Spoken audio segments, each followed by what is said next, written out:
Oromoon akkuma jenne gaanfa Afrikaa kanatti hawaasa baay'ina isaatiin yoo xiqqaate yookaan sadarkaa lammaffaa tokkoffaallee ta'uu danda'udha waliigala. Oromoon Itoophiyaa keessatti saba didiqqaa kana keessatti cabee jiraachuun akkamiin ilaalama? Oromoon saba didiqqaa isa cabse kana guutuu dhuunfatee sirna biyya sanii isaaniifis ta'u Oromoofis ta'u sabaaf sablammii saniifis ta'u sirna akkasii ijaaruu hin danda'a moo biyya ofii biyya Oromiyaa jedhu ijaarachuu danda'a? Mee akka Injiinar Jamaal ganamootti mee maaltu sammuu keessan keessa jira kana keessa? Baay'ee galatu. Duraati uummata tokko cabsuudhaaf lakkoofsa irratti hundaa'u necessarily. Biyyi Ingiliz baay'ee xiqqoodha. Awurooppaa keessattis xiqqoodha. Addunyaa irrattis uummanni isaanii lakkoofsaanis xiqqoo, lafti isaaniis xiqqoo. Ka waan tokko cabsuu danda'u jaarmaa. Qajeelatti gadi fageessinee hubachuun dura jira jechaadha. Uummanni tokko yoo jaarame, yoo agartee wal dhageettii gahaa qabaate, yoo haala yerootii wajji deeme, xiqqaan illee guddaa cabsuu danda'a. Fakkeenyaaf Ingiliziin sii kaase malee TPLF Tigraay uummata guddaa ta'eetii miti. Garuu waggaa 27 guutuu nurra ta'anii nu bulchanii jiran. Ammallee sii dabala. Eertiraan uummata guddaa ta'eetii miti. Miliyoona 3-4. Jechaan maayinni nuti miliyoona 60-70 ta'uu dandeenya harka 20 caallaan jira kan. Garuu jarri kunniin maaliifi Eertiraanis biyya keenya irratti dhiibbaa gootee biyya keenya saamaa turte. Deebi'eetti ijoollee dhaqqabuu dhabuu kee mala. Buna Oromiyaadhaa Eertiraan gurgurachaa turte. Buna Eertiraa jedhamee jechaadha. TPLF warra wallolan gahinitti. Qabeenya Oromoodhaa midhaan biyya isaaniitti rakasa ture. Biyya keenya mi'aadha. Ka oomishu nuyi. Garuu ammootiyyuu qamadiin biyya keenya mi'aa. Garbuun biyya keenya mi'aa. Isaan biratti rakasa ture gaafa agartee saaman san jechaadha. Maaliif kun ta'uu danda'e? Hin gurmaa'an. Lakkoofsaan nutti hin qixxaatan. Harka 30-20 isaan caala yoo xiqqaate jechaadha. Tigreen illee bifuma sanii. Harka 30 harka 10 isaan caala. Maaliin garaagarummaan kun dhalate? Gurmaa'uu fi gurmaa'uu dhabuu. Gurmaa'uun ammoo maal barbaada? Yaada barbaada. Yaada tokko irratti walii galtee hooggansi jabaan si keessaa dhalate ummatichi wal hubatee yaada tokko irratti walii galuu barbaada. Hanqinni Oromoo keessatti dhalate maal? Uummanni tokkoffaa uummanni akka uummataatti baay'ee bal'aadha. Lafa bal'aa irra jira. Lammaffaa ammoo tuyyuu sirni impaayera sanii hunda caala nama hunda caala akka irratti xiyyeeffatee balleessuudhaaf karoorri irratti bahee hojjetamaa ture Oromoodha. Maaliif? Uummata guddaa kana yoo hin cabsin, yoo waliin wallaalchisin, yoo waliin jibbisiisin itti fufnee sirna impaayeraa kana tursiisuu hin dandeenyu jedhanii waan yaadaniif imaammata itti baasan. Bara 1960moota keessa qorataan isaanii tokko biyya Beeljiyeem kana dhufee barate akkamitti uummata guddaa xiqqeessuun danda'ama, akkamitti facaasuun tamsaasuun danda'ama jedhanii barumsaaf ala erganii namichi sun maal jedhe? Uummata Oromoo tamsaasuudhaaf sabaaf sablammoota biroo isa keessa jidduu isaa keessa galchinee akka inni afaan isaanii illee baratu. Jarri sun illee ammoo tuyyoo agartee afaan isaanii warra gadi warra akka Tigree fa'a keessa galchinee uummata Oromoo tamsaasuu karoora godhatan jecha.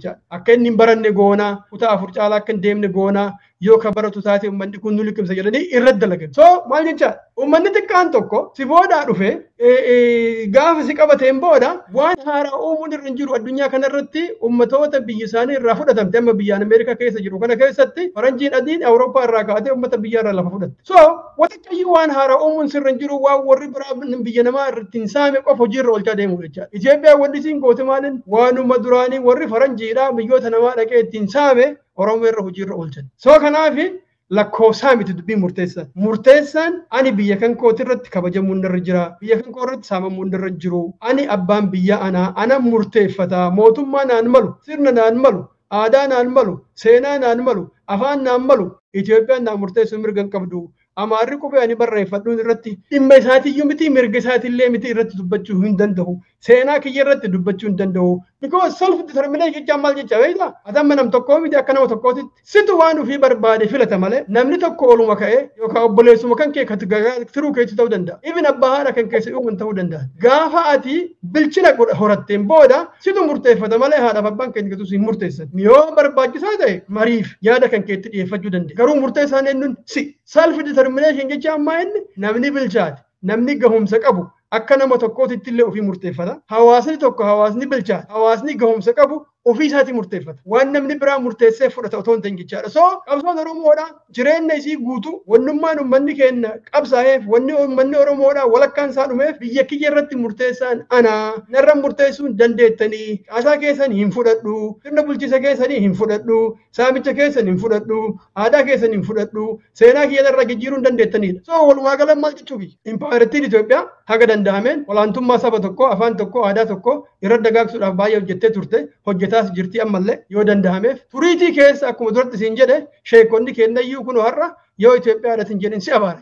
Warri Itoophiyaa diguu barbaadu haa diigamuu sin jedhin jedha. Akka dhageettee beektaati nama uummata musliimaa biyya keenyaa keessatti. Uummanni keenya wanni inni qabsaa'aa bahee fi Itoophiyaa kijibaan irra ijaaramtan ofirraa diiguudhaaf. Har'a garuu namnummaa musliimaa tokkoyyuu ol ka'eet namni Itoophiyaa diiguu barbaadu haa diigamuu sin jedha akkuma biyyi. Kuni daangaa malee maalirraa dhufu? Qorqalbii gadhaantummaa gaafa namni fudhatu waan sirriitti ijaaran san gaafa fudhataa deemtu waanuma kaleessan tahin tahuudhaaf yaalta jecha. Bakka kanatti Injiinar Jamaal dhiifama. Oromoon ol guddatee lakki Itoophiyaa tanayyuu anatu itti abbaa. Itoophiyaa tanayyuu akka fedhe godhee qajeelchee akka anaafis kabiraatiifis taatutti jira. Bulchuu ni danda'a Itoophiyaa diiguu hin qabu jedhee amaneeti moo gabroomee waan jedhan fudhateeti jettanii yaaddan. Baay'ee gaafii bareeda. Qabsa Oromoo seenaa keenya irra hundoofna gaama. Maaliif deebitan argachuudhaaf murteessaan isin. Uummanni Oromoo akkuma duratti jenne gaafa dura calqabullee lakkeen Itoophiyaa miti jedhee dide. Kana walii galla. Walii galle Itoophiyaan miti jedhee didee jira. Dideera. Gaafa calqabarraa kaasee haga har'aatittu hanga nuti qabsaa'aa turre kana guutuu biyya tiyya humnaan irraa saamtanii kanaafuu biyya tiyya dhuunfadha jedhee qabsaa'e. Takkaa ani Itoophiyaa tahuu qabsaa'aa. Itoophiyaa tahaa jedhee qabsaa'ee hin beeku. Gaafii dhatamma kaafte kun maalirraa maddasin fakkaata. Waan uummata keenya sodaachisaan itti hammaateef itti baay'ateef yoo isin walabummaa ka barbaaddan taate biyya keessa ka barbaaddan sabaaf sabbileen naannoo kana jirullee isin hin dhiisu faranjiin illee isin hin fudhattu keessattuu immoo uummanni Oromoo kun walakkaan yookaan achii oliyyuu musliima tahuu danda'a shororkeessaadha isin hin jedhanii ololli daangaa malee uummata keenya kana irratti waan deemaa baheef uummanni keenya waan waggaa 150 itti qabsaa'e san dhiisee olola nama biraatiin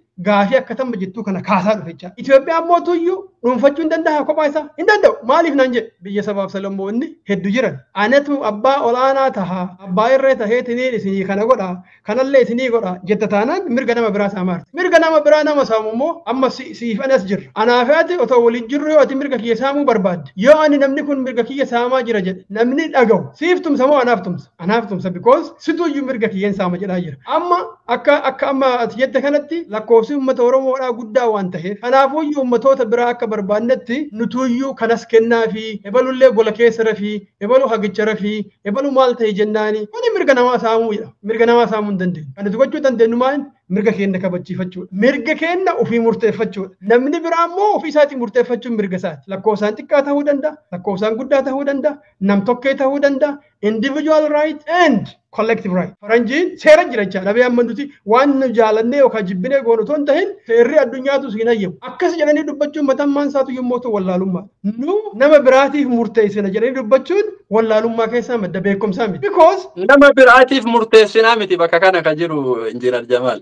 Nama fakkeenyaaf ani abbaa ilmaan lamaa yoo ta'e Jamaal abbaa ilmaan 12 yoo ta'e qoonni ani argachuu qabuuf ka Injiinar Jamaal argachuu qabu tokko miti. Garuu qooda isiniin malu humna keessaniin argachuu qabdanidha. Ammoo qooda kana ka kennuu danda'u abbaa waan kanarratti qooda kana kennuudhaaf humna qabudha. Humniti ka jiru baay'inaanis seera yoo diimokiraasii jedhan federaalizimii jedhaniinis ta'e Oromoo kana murteessuu ka danda'u. Fakkeenyaaf biyyuma teessan keessa jirtan amma Ameerikaa fudhaa. Eenyutu seera biyya sanii diriirsee abbaa barbaade akka ofii barbaade bulchaa jira. Kanuma jechuudha natti fakkaata. An akka haga ofii garaagarummaa guddaa qaba Oromiyaadhaa fi Ameerikaan. Tokkoffaa seenaan garaagarummaa qaba. Ameerikaa jechaan biyya nama biraa saamanii abba namni biyya isaan tahin nama cunqursee irra bulchaa jira. Kana jechuun sirriidha jechaa miti. Tokko garaagarummaa guddaa. Lammaffaa uummanni biyya kana wal'aansoo godhee dadhabeet caccabeet har'a farsoo itti kennanii kuma magartee Oromoo keessatti illee farsoodhaan nama bulchuu yaalan san jechaadha. Farsoodhaan uummata jiraatu jira. Garri Itoophiyaan barbaaddee fi garuu dadhabdee because wallaalummaa Itoophiyaan qabdurraa akka ka'e Habashaan waan wallaaltu taateef Oromoodha maasuu dadhabde malee farsoo obaasanii Oromoon akka uummatuma farsoodhaan jiraatu akka ta'u yaaliin godhameera. So walillee hin fakkaatu tokko kana. Lammaffaa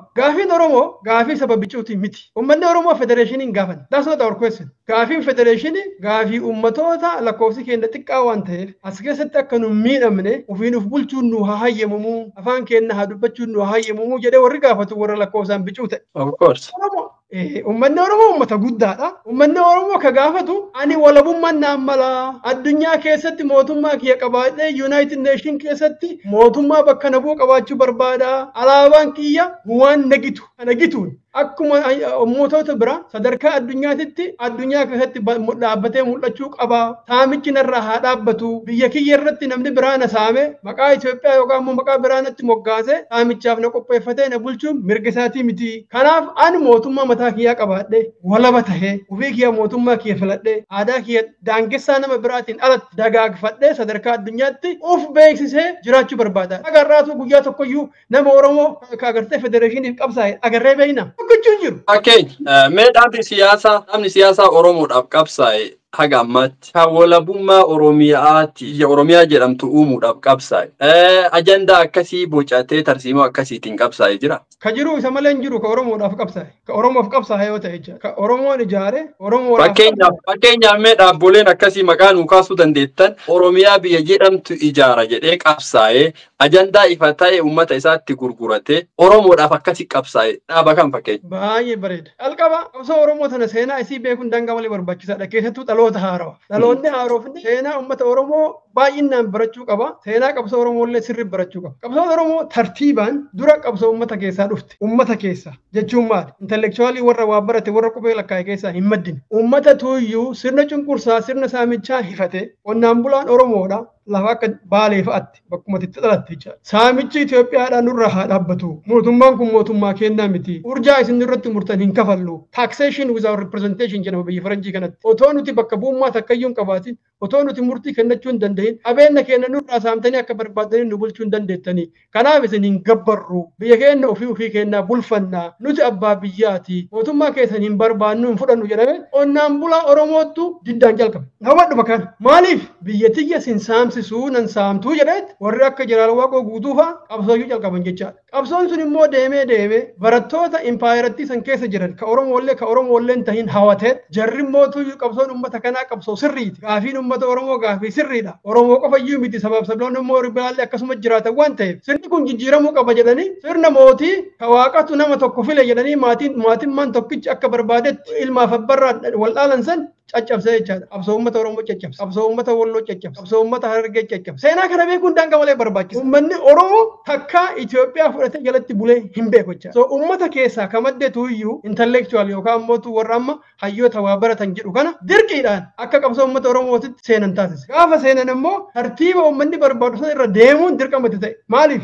Waan uummanni barbaadu yoo hin hordofan tahe dhageettii argachuu hin danda'an, deeggarsa uummataa argachuu hin danda'an. Kanaaf sagantaan Oromoodhaa ka bahe maal inni hundumtuyyuu ka Oromoodhaaf uummanni qabsaa'e. Eeyyee uummanni Oromoo humnaan biyyi isaa saamame. Eeyyee uummanni Oromoo aadaan isaa humnaan cunqurfame. Afaan isaa humnaan jijjiirame. Eenyummaan isaa maqaa biraa itti baafame. Qabeenyi isaa humnaan saamamaa jira. Kanaafuyyuu uummata Oromoo walabummaa biyyaatti isaan mala. Sagantaa ABO bara 1976 argitee dubbiftee beektaa? Have you ever read?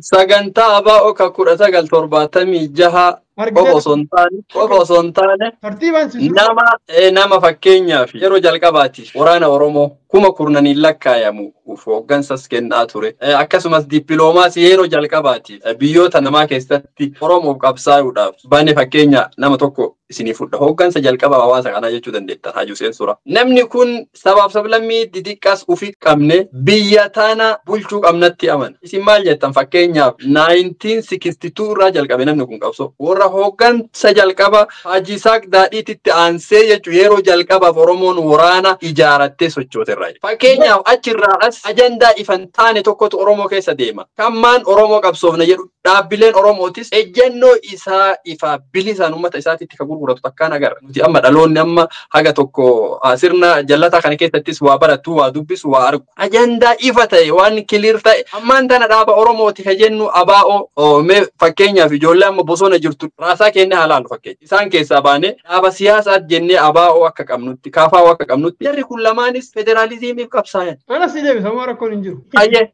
Bareeda akkana kuni baay'ee barbaachisaadha. Beektaa qabsoo seenaa qabsoo Oromoodhaa hubachuun keessatti dhaloota haarawaaf. Because waan jaanillee arganii kitaaballee wandichallee hin dubbisiniif waan mooxannoollee keessatti hin qabneef waan ABO'n illee akka jaarmaatitti biyya keessa gaafa isin dhalattanii guddattan biyya keessa hin jirreef ololli OPDO'tii fi wayyaan illee baay'ee uummata keenya keessa waan dagaagee fi wanni dhaloonni haarofni hin beekne baay'ee jira. Tokkoffaa wanna Haji Hussein Suraa fa'aa irraa si jalqaba. Haji Hussein Suraa warra agartee Jeneraal Waaqoo fa'aa wajjin illee qabsaa'aa ture. Qabsoo biyya Oromoodhaa ta Baalee duratti maqaa sii dhaheera. Seenama qabsoo Oromoo keessattuu sirna naftanyaa akka booda irratti itti ka'e keessatti akka Baaleetitti uummanni roophilaadhaan dhahamee hin beeku. Maaliif?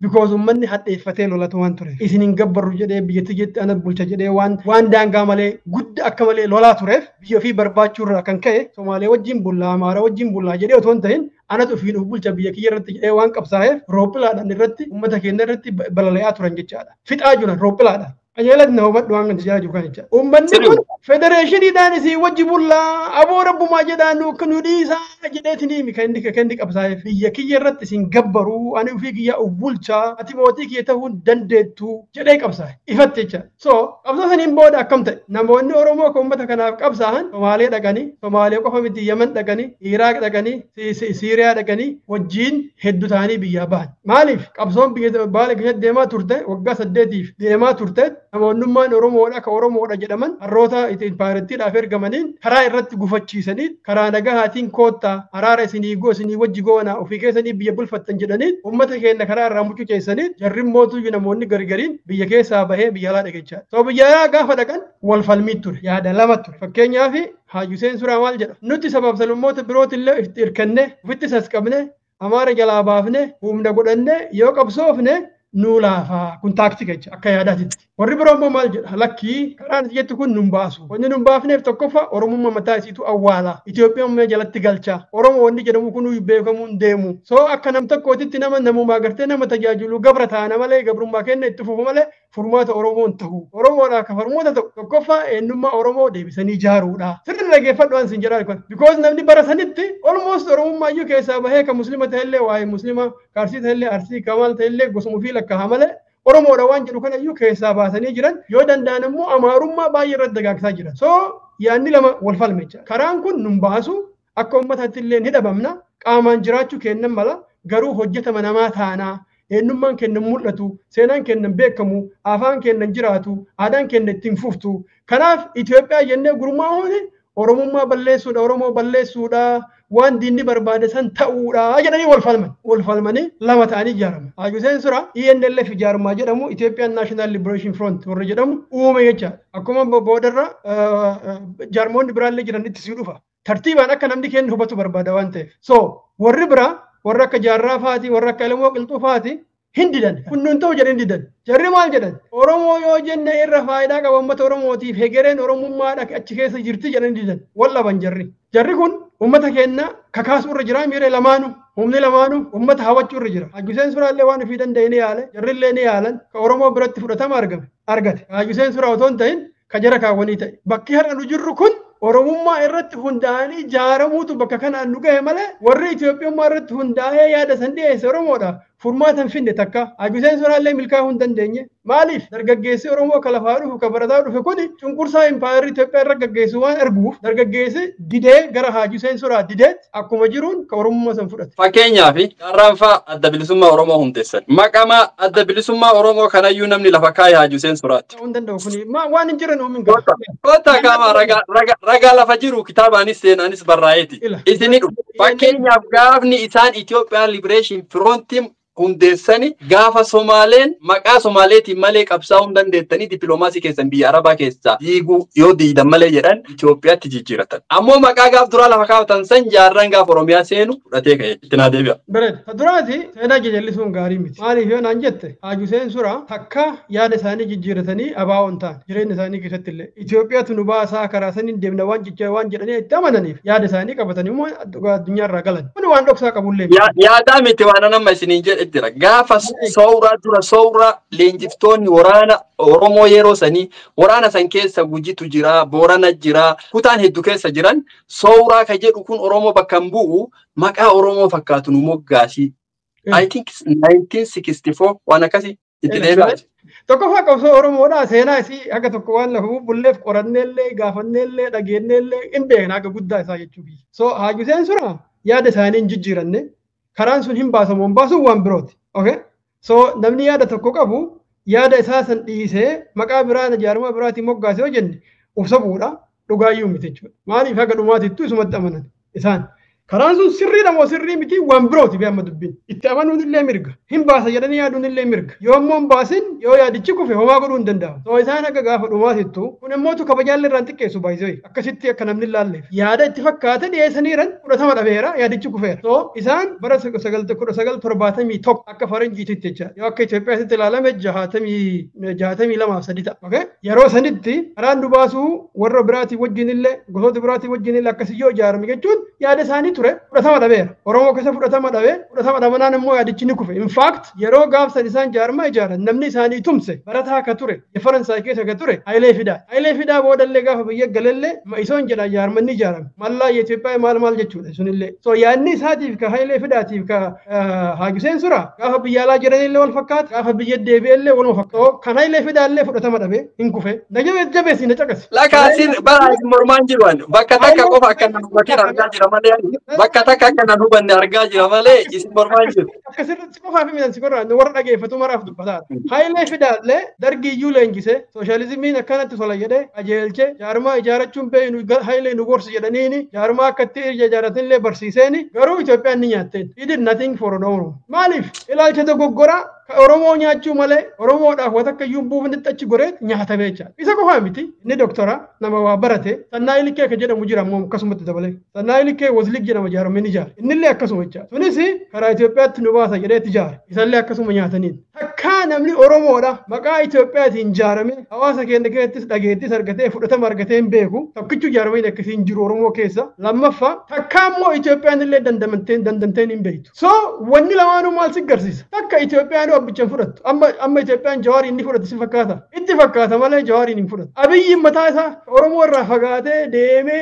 siidaa jaraa ijaaraa jiru maal jedhaa jiraniin. Ati abaawoodhaa jedhaniin. Zaranyaadhaa jedhaniin. Maaliif? Itoophiyaatu iyyuu beesikaalii yaannisi akka yaadaatitti antaa Oromoo. Faallaa Oromoo. So yaadni suni jara birattis hin milkaa'u. Warri Itoophiyaa birattis hin milkaa'u. Oromoo birattis hin milkaa'u. Maaliif? Oromoon uf ta'uu barbaada. Biyya ofii qabaachuu barbaada. Seenaa ofii beeka. Seenaa ofii deeffachuu barbaada. Itoophiyaan Oromoo keessattis fudhatama waan dhabdeef ka fudhatama argate Oromummaadha, Oromiyaadha, Oromiyyummaadha. Kaniifi abaaboo amma seenaa isaatti sii dhufa jecha. So wallabbiin kun gaafa deemaa dhufe bara 1976 sagantaa abaaboo akka bara 1976 yoo agartee jiraatte ani hin beeku saniif kaase qabsoon uummata Oromoo akeekni galiinsi impaayera Itoophiyaa diiguudhaan walabummaa Oromiyaa iggitii itti godhuudhaa jedha. Barruudha. Ka barreeffame. Kan namni rifaransi godhuu danda'u. Ka afaaniin dubbatamee miti. Akkanaa jedha. Lammaffaa fagaannee deemnee haa dhufnu ijoollee nama duratti maqaa kaafte abaaboo booda amma qabsaa'aa jirtu sagantaan keenna sagantaa abaaboo irra kama duraanii sanii jedhan. Maal jechaadha? Sagantaan keenna walabummaa Oromiyaa dhugoomsuudha jechuudha. Maaliif? Impaayeratti nurratti ijaaramte, ka humnaan nurra ijaaramte. Humnaan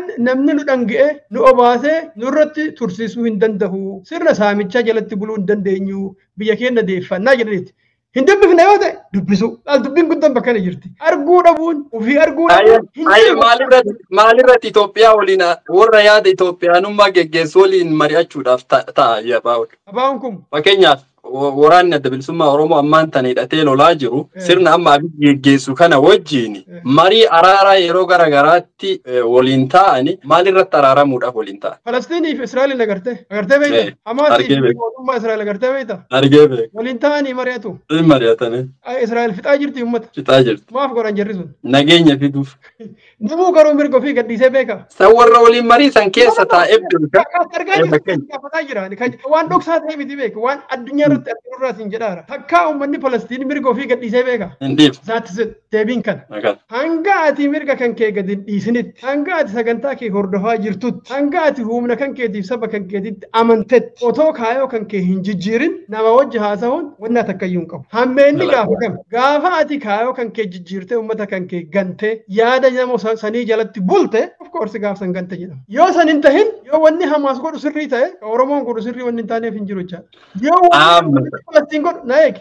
Yoo wanni uummanni Falastiin godhu sirrii ta'e, uummanni Oromoo biyya kiyya barbaada jedhee yoo qabsaa'e sirrii miti hin jedhamu jechaadha. Jabeessi naa qabadhu wanta. Uummanni Falastiin ani walabummaan naan mala. Mootummaa kiyyaan naan mala humnaan irratti ijaaramtanii humnaan irra taa'aa jirtu jedhee inni hin qabsaa taanaan Oromoonis akkasitti qabsaa'u haqasaati dhugaa dhallee jechaadha. Seenaa irratti Galatooma amma bakka tana gaafii guddoo takka isinii qaba. Qabsoo kan Oromoo lamaantu waliin geggeessu jira jettanii amantu. Fakkeenyaaf Itoophiyaa bilisoomsee Itoophiyaa Oromoofis taatu sabaaf sablammiifis taatu ijaaree osoo mirgi kiyya tokko hin tuqamne osoo mirgi sabaaf sablammii biraattis hin tuqamne keessa waliin jiraanna warra jedhu. fi warra yaada amma isin harkaa qabdan kana Oromoon takka Itoophiyaa bilisoomsee diimokiraatessee keessa jiraadhaaf hin qabsoofne jettan kana jidduutti kan wal caccabsee daaraa wal godhu jiru Oromoo jettanii amantammoo waan biraatiin sirna bira mee maali jettu? Baay'ee bareeda. Tokkoffaa kan wal caccabsee daaraa wal godhaa jiru Oromoodhaan jedhu maaliif naan jedhe anaafate Oromoodhaami takka wal caccabsinee beeyna takka waluutu hin beeynu anaaf si miti dhiise anaaf si. Uummanni Oromoo harki caalaan harki 95 ijaanuu waluu argee hin beeku. Waldaa kun wal caccabsuu dhiise jecha. Kabaalee jiru baalee ma jiraata. Ka Wallagga jiru Wallagga ma jiraata. Ka Tuulama jiru. Gara hawaasa irratti appilaa hin godhina. Fakkeenyaaf sirna wayii kan qabsaa'u dhaaba siyaasaa kan qabsaa'u irratti mee fakkeenyaaf dhaaba Oromoof qabsaa'aa jira. Kunis anis Oromoodha. Itoophiyaa diimokiraatomsee humna qabaa ni danda'a. Sabaaf sablammii biyya kanaatiifis mirga isaaf barbaachisu eegeetiin bulchaa jedhama. Tokko ammoo lakkeen humna qabaa biyyattii ta Oromiyaa jedhamtu ijaaradhaa akkuma mareefu jettan kan ajandaa akkanaa qabate ka deemu jidduu lachuu humniti amma argaa jiru ka gamanaan Oromiyaadhaaf Oromoodhaaf qabsaayuu fi ka Itoophiyaadhaaf qabsaayu jidduu humniti guddaan ammaan tana sabni keenyas jalan miidhamaa jiru. Ufiifis gama lamaaniinuu waraana hidhatee wal waraanaa jiru Oromoo jettanii amantuu isin jettu. No. Maal si fakkaate? Bara dargii ati hin dhaqqabne na fakkaate. Bara dargii wattaaddarri Itoophiyaa harki 80-90 Oromoodha. Oromoodha jechuu dandeenya gaafsanillee qabsaa'amu turre. Har'allee Oromoo ta'uu danda'a. Oromoo jechuu dandeenya hin dandeenyu. Maaltu lolaa jira naan jette? Sammuu diinaan bitamte. Ka olaantummaa diinaatiin dhaalamtetu Oromoo lolaara. Kun immoo seenaa irra hundoofnee waan dhufe. Seenaa keenya keessatti warri Oromoodhaaf lolu yoo maraa Oromoo tahee lolaa ture. Warri Oromoodhaaf hin lolle immoo nama biraa tahee lolaa ture. Warri Oromoodhaan lolaa jiru Oromoodhaan warra Oromoo taanaa Oromiyaa barbaadna biiteenna barbaadna jedhee warri lolaa jiru warra diinni oomishe. Surri yaaddu santu Oromoo lolaara. Surri yaaddu yaada beekaa lolaa jiru. Yaada kana Oromoo keessatti akka togoogoo nama keessatti qicatanitti namni akkuma togoogoo yaada namaa baatee deemaara. Isa santu Oromticha Oromoo tahuu barbaadu ajjeesaa jira. Maaliif? Qawwee itti kennite impaayirettiin. Qawwee itti kenniteerti. Diinagdee impaayirettii harkaa qaba. So uummata irratti duuluun isaa baay'ee salphaadha. Maaliif aangoo harkaa qaba? Otoo yaada diinaa bitachuu dhabe baay'ee karaa salphaadhaan Oromoota obboleeyyoon ofii ajjeesuu dhiise akkuma duratti isin jedhe san warra akka Birhaanuu Naggaa fa'a agartee ministeera godhachuu dhiiseet Oromoota Oromummaa irraa dubbatan wajjin waliigala namni. Kuni kan taaneef maaliif? Yaada diinaattu sammuu isaa dhaaleera. So eenyu feennu wal lolaa jiroo naan jette? Oromoo keessatti warra yaada diinaatiin booji'amee fi warra ammoo lakki booji'amuun nurra hin jiru jedhutu wal lolaara. Qaamaan Oromoodha dhugaa keeti garuu ergamtoota diinaatii fi Oromoota Oromummaa barbaadantu wal dhabaara. Umurrii jechaadha. Kun immootu yeroo tokkaan hin uumamne. Dhaloota 8 waggaa 150 jechaan maali? Waggaa 20 namni tokko fuudhee dhalcha hoo jenne dhaloota 8 tartiibaan walii aanee eenyummaan Oromoo akka inni caccabu taasisanii akka Oromoon agartee ofii isaatii waliin qabne taasifameeti yaadni diinaa sammuu nama Oromoodhaa dhaale. Warra yaadaan dhaalame kanatu uummata ofii keessaa achi bahee qaroomuu jechaan Itoophiyaa ta'uudha. Qaroomuu jechaan waan Itoophiyaan nu barsiifte ta'uu fudhachuudha. Qaroomuu jechaan waan Minilik hojjete san dhugaadha gaariidha jennee fudhachuudha. Warra jedhetu Oromoo lolaara. Sun ammoo Oromoo qofa miti. Oromoollee namoota biraallee ka akkasii waliin qabachaadha.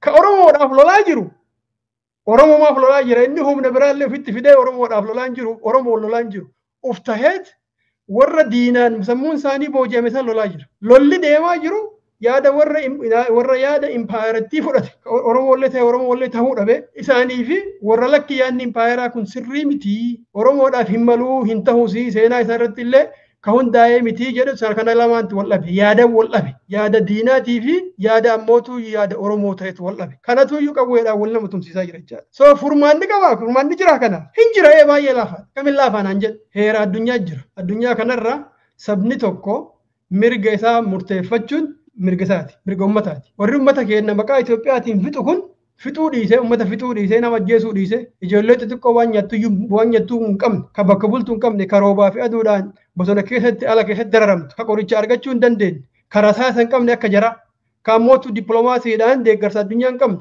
ka diinagdee harkaa hin qabne fixuu fi ajjechuu dhiisanii yaada diinaa bakkaan gahuudhaaf jecha nama ajjeesuu dhiisanii okee ummata Oromoo nutillee sirraa dhalanne jarri kunillee ummata sirraa dhalatanii nu wanni wallalluuf hin jiru nuti qawwee caalaa qabnaa ni beekna. Kanaafuyyuu mirga keessan uummata Oromoo murteeffadhaa isin. Itoophiyaa barbaaddan yoo ta'e sagalee keessan kennaa. Itoophiyaan barbaaddanii walabummaa barbaaddan ta'e sagalee keessan kennaa. tokko heera addunyaatti isinii hayyama universal right mirga hiree murteeffannaati. Lammaffaa heerri Itoophiyaa illee matamman isaatuyyuu kunoo uummanni tokko yoo isaan tahee yoo naan taane jedhe mirga isaa murteeffatee isinii walaba tahuu mirga qaba waan ta'eef isinin ajjeefnu amma akka biyya gartee warra Itoophiyaa diiguu barbaadu mataa isin dhodhoofna malee yoo takka iyyuu hin taate jedhan kan dhiisanii jecha uummanni haa murteessu uummata gadhiisuudha. Wanni wal ajjeesaniif maaltu jira? There is no reason. Karakkoo ta'e maalin uummata namanan tokkoffaa yoo uummata kana itti gadhiifnee mirga kan kee murteeffadhu jenneen uummanni kun walabummaa barbaada. Itoophiyaan ni diigamtii nuti immoo aangoo itti fufuu hin dandeenyu jedhanii saniif sodaatanii waan uummatan amanneef humnaan nama tumuu jecha. Otoo uummata amanan ta'e otoo uummanni waan uummanni murteessee hin fudhanna jedhan ta'e uummatatti gadi dhiisan. Maaltu nama wal ajjeesisiisa? Meetummaa yaadu huma kan keetii yaadu. Maaliif abiyyi nama ajjeesa? Barbaachisaa miti uummanni Oromoo haa murteessu. Hangas laaftuudha jechaadha. Lammaffaa warri biraa jira mootuyyuu kaa gartee abiyyiin bakka buuna jedhu. Itoophiyaa mataaneet ammootuyyuu abiyyiin nutu bakka bu'uu qabaa warri jedhu jechaadha. Isaan illee mirga uummata Oromoo kabajuu deemaan jiran jecha akkas taanaan.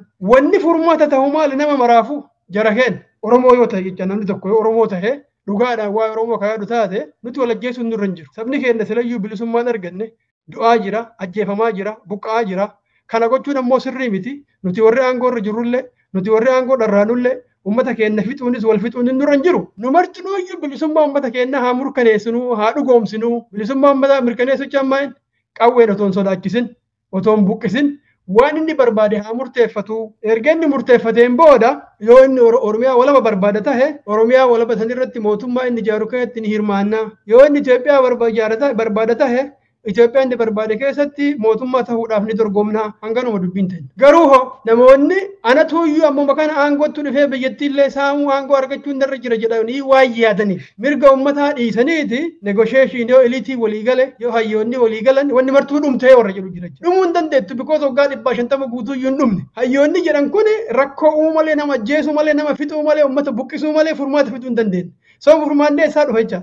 Uummatarraa dhufa. Namuu yoo dhugaadhaan bilisummaa uummataatti ni amana ta'e, yoo dhugaadhaan mirga dimokiraasii uummataatti ni amana ta'e, uummata Oromoo amanee mirgi hiree murteeffannaa uummata Oromoo akka hojiirra oolu yoo dhugaan mirga uummataatti amana ta'e namuu kana fudhatee ayee jara keen nagaa gamaa gamana teennee walitti hin dhukaafnu. Nagaa barbaachisa. Addunyaan qaroomina qabdu martinuu nagahaan uummatatti murteessa. Kiubeek keessatti argaa jirra, Iskootlaandi keessatti argaa jirra, Poloniyaa wannatti Ispeen keessatti argaa jirra. Soo uummanni haa murteessu. Abiyyillee loltuu isaa dirree lolaa keessaa yaasee kaampitti galchu. Uummata Oromootiif carraa kennu. Uummanni Oromoo haa murteessu. Yoo uummanni Oromoo murteeffate yoo Oromiyaa walaba taate dhumte akkasumatti addaan galachaa namu. Yommuu Itoophiyaa barbaada jedhe sunillee dhumtechaadha. Maaliif? Murtii uummataati. Amma katahaa jiru Minilik already ijaareera. Haile Sillaaseen itti fufsiisee jira. Mangisuun itti fufsiisee jira. Mallasillee itti fufsiisee jira. Waan jarri kun godhan maraan nu tiksuu qabna jechaa fi ijoolleen Oromoo ijoollee Oromoo ofitti jechaadha. Maqaadhaaf ijoollee Oromooti garuu yaada diinaatii warra deemutu warra Oromummaa barbaadu ajjeesaa jira.